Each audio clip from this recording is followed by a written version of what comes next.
It's here. The end of a year none of us will forget. So that's why I'm sharing my top 20 albums of 2020. Yeah. At number 20, we have Logic with No Pressure. Yeah, before this year, I didn't really listen to too much Logic. I had a Rick and Morty shirt that my brother gave me that had Logic on it. I guess that was like my main affiliation with him as an artist. So this was kind of like my first introduction, and I really liked it, even though it's his like last album, or he said it was his last album as he was promoting it, you know? I loved hearing his perspective on not wanting to really be a rapper anymore and focus on being a father, and the whole idea of, you know, having a son, and just all of it over a really crisp production. Number 19, Dominic, Fike, I don't know. What could possibly go wrong? There's some definitely groovy and sexy tracks on this. I definitely came to it less and less as the year went on, but I mean, Chicken Tenders is still probably one of my favorite songs of this year. 18, Poppy, I disagree. Poppy goes full metal here, and I'm here for it. She still brings out like the poppy elements to certain songs, especially like in the choruses, like in songs like Concrete. But overall, one of her most cohesive albums, and some of her strongest material up to date. Number 17, the Beths, Jump Rope Gazers. New Zealand band The Beths come back with their second effort, Jump Rope Gazers. Some fire singles on this thing, a little bit slower than I kind of anticipated from the band, but still overall a great listen. Number 16, Untainable by Bad Moves. Untenable? I don't know how to read. Someone help me. Teach me?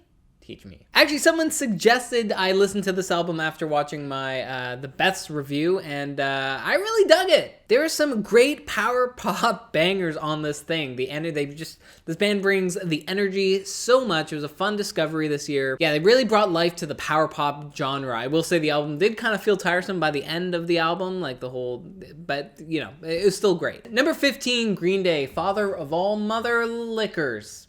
Listen, Green Day is my favorite band. They brought me up to sing with them twice in my teenage years when they were my favorite band. They've kind of like cemented that place in my heart now, so I'll forever kind of love and respect them, even look past a lot of their faults when it comes to some of their later music. And as a fan, I thought this project was fun. I like it when the band has fun. I thought it was a lot more fun than their last Revolution Radio album. Obviously not anything groundbreaking. When you look back at the year 2020, you're not going to remember this album, but at the same time, I had fun with it, so here it is. Track 14, Thundercats. It is what it is. Really loved this album when it came out. Didn't have quite the same momentum as Drunk did, but some great songs. I mean, Dragon Ball Durag is, yeah, again, one of my favorites of the year. Track 13, Chloe Exhale with Ungodly Hour. Another surprise kind of discovery this year for me. A friend had suggested this album to me, and when I listened to it, I enjoyed it. The whole thing had a very like sexy 90s throwback kind of vibe to it. I thought there was some really funny and clever writing for the lyrics and songs like Tipsy and Busy Boy, you know. They've done a really good job. It's great. Catchy, fun, sexy.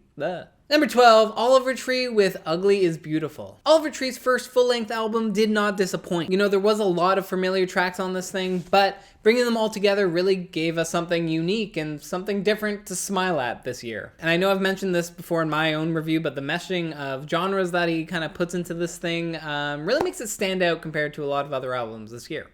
Number 11 is Gorillaz with Song Machine. And I think this whole Song Machine project is really cool. You know, it gave Gorilla fans and, you know, music listeners alike something to look forward to, like month to month or however long they spread out this project throughout the whole year. And so many cool features from everyone like Robert Smith to Elton John, Slow Tie. I still think Momentary Bliss and Désolé are some of the best like singles to come out at the first half of this year. Like, I love those tracks. Album 10, Childish Gambino with 3:15:20. I remember this album coming out like the weekend of the pandemic. Like that weekend, I wasn't sure if I was gonna go back to the office, and I still haven't gone back since that album came out. Love this project. Definitely didn't feel as realized as Awaken My Love did, but had some really fun and groovy tracks on here, and yeah, I liked it. Album 9, Lemon Twigs with Songs for the General Public. This band was also a big discovery kind of surprise for me this year. I somehow came across their single for this album, The One, and instantly fell in love with it. I saw the video, it was a lot of fun. So I was interested when the actual album came out, and it's It's an album. It's strange and theatrical, but at the end of the day, very fun to listen to. There's a lot of old kind of like 70s, 60s kind of influence on this thing, and they really pull through some great musical moments. Album 8 is DoAleppo with Future Nostalgia. Another surprise for me, I never really listened to Dua Lipa before this project, but I kind of got into running this year, and finding good music to run to was just so important to me, and this was like one of those albums that was so great to help me get through a run. I mean, the whole thing is just pop banger after pop banger after pop banger. Levitating also gets one of my top favorite songs this year. Levitating is such a good song. The production, listen to the Song Exploder episode on it. So good, so good. Album 7 is Machine Gun Kelly with Tickets to My Downfall. Yeah, another surprise for me was Machine Gun Kelly. I know Fantano hated this album, but I loved it. Sure, it was a little on the nose in regards to like the pop punk genre, especially when you're thinking about stereotypical like pop punk sound. But hearing Travis Barker just give it his all on this album was a lot of fun in this, not super fun time. Album 6 is Phoebe Bridges with Punisher. This album definitely grows on you with more and more listens. The heartfelt, introspective, reflective lyrics were kind of like a go-to for any kind of rainy or existential day. And Kyoto also makes it to my top song list. Love that song. Album 5 is The Weeknd with After Hours. This is probably one of my fave Weeknd projects. Up to date. Songwriting is straightforward, concise. I love the 80s throwbacks throughout this whole album, especially on like Blinding Lights and Save Your Tears. There are just so many great songs on this album. Album 4 is Ariana Grande with Positions. I love Ari. I love her. And even though this album might not be as ambitious as Thank You Next was, I still think she really shines on this project. The 90s R&B vibes are sexy throughout this whole thing. And yeah, Positions and 34 plus 35, again, some of my favorite songs. So good. Love them. Love you. Love you. Are you watching? Congratulations on the engagement. I'm sorry I wasn't there to personally congratulate you, but ooh, top 3, baby. Here we go. Number 3 is Tame Impala with The Slow Rush. So The Slow Rush did feel a little safer compared to other leaps that Kevin Parker took with Tame Impala between albums, but there were still parts of every single song on this album that I really loved and enjoyed. In the back third of this album grooves so hard. It's a great album just to turn off your mind and just, dance to.